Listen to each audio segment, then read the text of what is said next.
Қазақтың ұлттық аспабы – домбыра. Қазақ халқының ең кең тараған екі ішекті, көп пернелі музыкалық аспабы. Ол қазақтар өмірінде маңызды орын алатын өзіндік музыкалық сипаты бар аспап. Алғаш эпикалық дәстүр шеңберінде жыр, толғау, термелерді сүйемелдеуге қолданылған домбыра кейін аспаптық шығарма, күй жанрының қалыптасуына ықпал еткен. Қазіргі кезде домбыра жеке әнді сүйемелдеуге, күй тартуға, халықтық фольклорлық музыкада классикалық шығармаларды орындауға қолданылатын мүмкіндігі кең музыкалық аспап болып табылады. Домбыра ежелгі қазақтың тарихын баяндаған музыкалық аспаптардың бірі. Домбыра құрылысы бірнеше бөліктен тұрады. Басы, құлақтары, пернелер, мойын, шанақ, бет қақпақ, ілгек және ішектер. Сондай-ақ оның көптеген қосымша бөлшектері бар. Тиек, кемер ағаш, тұжым ағаш, бастырма, ойық, қалқа, түйме, өрнек, желкелік. Домбыра тиегі үш түрлі болады: шайтан тиек, негізгі тиек, табалдырық тиек. Домбыра дыбыс өткізгіштігі жоғары қарай дыбыс жаңғыру қасиеті бар. Қатты жынысты үйеңкі имен секілді киелі ағаштардан негізінен екі түрлі әдіспен құралып немесе ойылып шауып жасалады. Құрамы домбыралардың шанағы жұқа тілшелерден құралып жасалса, бітеу домбыра тұтас ағаштан ойылады. Домбыра аспабы халықтың кәсіби өнердің туып қалыптасуына, өркендеуіне негіз болған.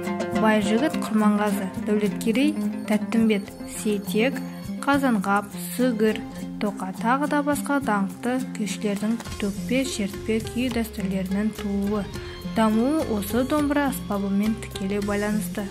Олардың дәстүрін мұрасын бүгінгі күнге дейін жеткізген Дина Нұрпейісова, Науша Қашағанов, Махамбет Бөкейхановтар, Төлеген Момбеков, тағы да басқа сияқты домбырашылар болса, қазіргі майталман орындаушылар Қаршыға Ахмедияров, Ханов, Айгүл Үлкенбаева, тағы да басқа.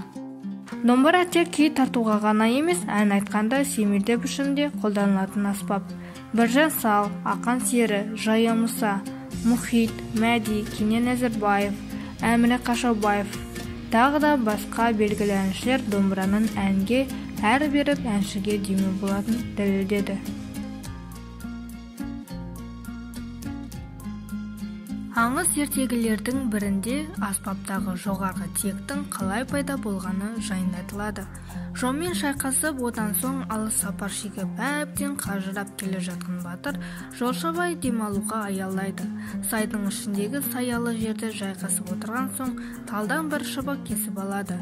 Оған жылқының қылын керіп байлайды да дыбыс шығармақ болып көреді. Бірақ қолдан жасаған тым жұпыны аспаптан ешқандай үн шығатын емес, тым тырыс, меңіреу күйіне қала береді. Батыр оны жанына тастай салады да өзі қисайып жатып ұйықтап кетеді. Ол жанындағы өзі жасаған аспаптан шығып жатқан дауыстан оянады. Қолына алып қараған батыр аспаптың мойын тұсынан титтей ағаш тиекті көреді. Бұны әлдебіреу ішектің астына келтіріп орнатып қойған екен. Батыр: бұл сайтаннан ісі болды ғой деп ойлайды.